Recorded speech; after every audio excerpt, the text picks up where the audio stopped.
देखिए, इतिहास में हमने हमेशा देखा है कि जब भी किसी देश के नक्शे पर लकीरें बदलती हैं, तो उसके पीछे सिर्फ प्रशासनिक वजह नहीं होती, बल्कि बहुत गहरी रणनीतिक और राजनैतिक चालें होती हैं। तो आज सवाल यही है कि क्या पूर्वी भारत का नक्शा बदलने वाला है? और ये सवाल ये सिर्फ बिहार या बंगाल तक ही सीमित नहीं है। असल सवाल तो ये है कि क्या बंगाल और बिहार की जमीन से एक ऐसा नया प्रशासनिक केंद्र बनने जा रहा है जो भारत की सुरक्षा रणनीति को हमेशा के लिए बदल कर रख देगा।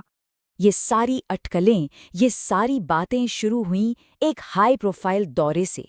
एक ऐसा दौरा जो बाहर से तो सामान्य लग रहा था, पर अंदर से बहुत कुछ और था। चलिए समझते हैं कि आखिर मामला क्या है। तो बात है 2022 के आखिर की, जब गृह मंत्री अमित शाह बिहार के सीमांचल इलाके में 3 दिन के दौरे पर गए थे। अब ये कोई मामूली सियासी दौरा नहीं था। तो आखिर ये दौरा इतना अलग क्यों था? सबसे पहली बात तो ये कि गृह मंत्री राज्य की राजधानी पटना गए ही नहीं, वो सीधे सीमा से लगे जिलों में पहुंचे। वहां उन्होंने जिले के डीएम और एसपी के साथ बंद दरवाजों के पीछे 1-to-1 मीटिंग्स की। और बातचीत का मुद्दा सिर्फ लोकल लॉ एंड ऑर्डर नहीं था, बल्कि आंतरिक सुरक्षा, घुसपैठ और डेमोग्राफिक बदलाव जैसे बेहद संवेदनशील विषय थे। मतलब साफ है, ये कोई रूटीन इंस्पेक्शन नहीं था, ये एक सीधा सेंट्रल ऑडिट का इशारा था।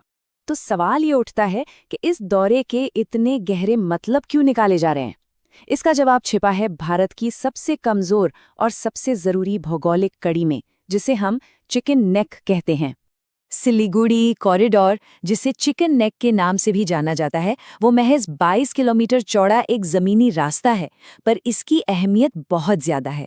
यही वो गलियारा है जो भारत को उसके 8 उत्तर पूर्वी राज्यों से जोड़ता है। सोचिए, अगर ये रास्ता जरा सा भी अस्थिर होता है तो पूरा नॉर्थ ईस्ट भारत से कट सकता है। और मुश्किल ये है कि ये कॉरिडोर एक स्ट्रैटेजिक ट्रायंगल में फंसा हुआ है। एक तरफ नेपाल है, जहां चीन का असर बढ़ रहा है, दूसरी तरफ बांग्लादेश की अंदरूनी सियासत है, और ऊपर से चीन की नज़र तो इस इलाके पर हमेशा से रही है। इन तीनों का दबाव एक साथ इस छोटी सी जगह पर पड़ता है। अब यहीं पर दो अलग अलग नजरिए टकराते हैं।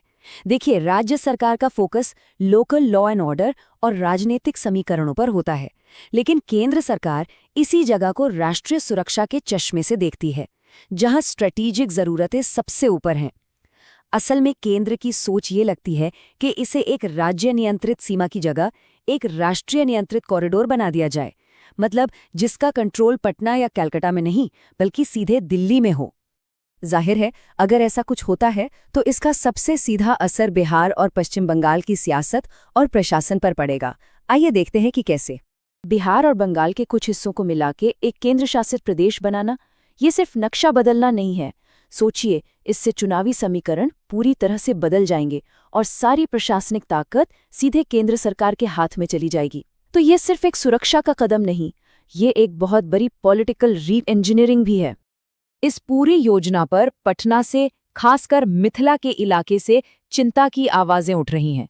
वहां लोगों का सवाल है कि हम कब तक अपनी सांस्कृतिक पहचान को तोड़कर राष्ट्रीय सुरक्षा की कीमत चुकाते रहेंगे। उनका कहना है कि पहले झारखंड बनने से मिथिला बटा और अब सीमांचल के अलग होने का डर उन्हें सता रहा है। लेकिन पश्चिम बंगाल में एक अजीब सी खामोशी है। ऐसा क्यों? क्योंकि बंगाल सरकार एक दो धारी तलवार पर चल रही है। अगर वो खुलकर विरोध करते हैं तो उन पर राष्ट्रीय सुरक्षा का विरोधी होने का ठप्पा लग सकता है, और अगर वो चुप रहते हैं तो केंद्र के नैरेटिव को और मजबूती मिलती है। इसीलिए कोलकाता में बेचैनी तो बहुत है, लेकिन शोर बिल्कुल नहीं है। अच्छा, ये सब तो ठीक है, पर सबसे बड़ा सवाल, क्या ऐसा करना संवैधानिक रूप से मुमकिन भी है?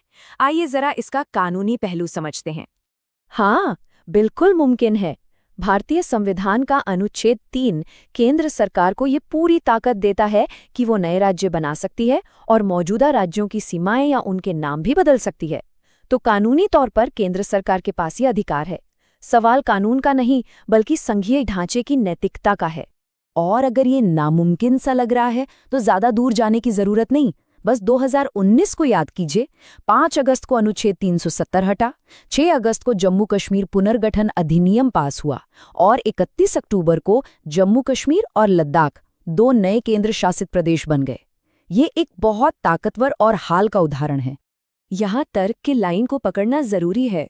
जम्मू कश्मीर में जो तर्क दिया गया था कि असाधारण सुरक्षा जरूरतों के लिए असाधारण शासन की जरूरत होती है, लगता है वही प्लेबुक अब सीमांचल के लिए भी सोची जा रही है।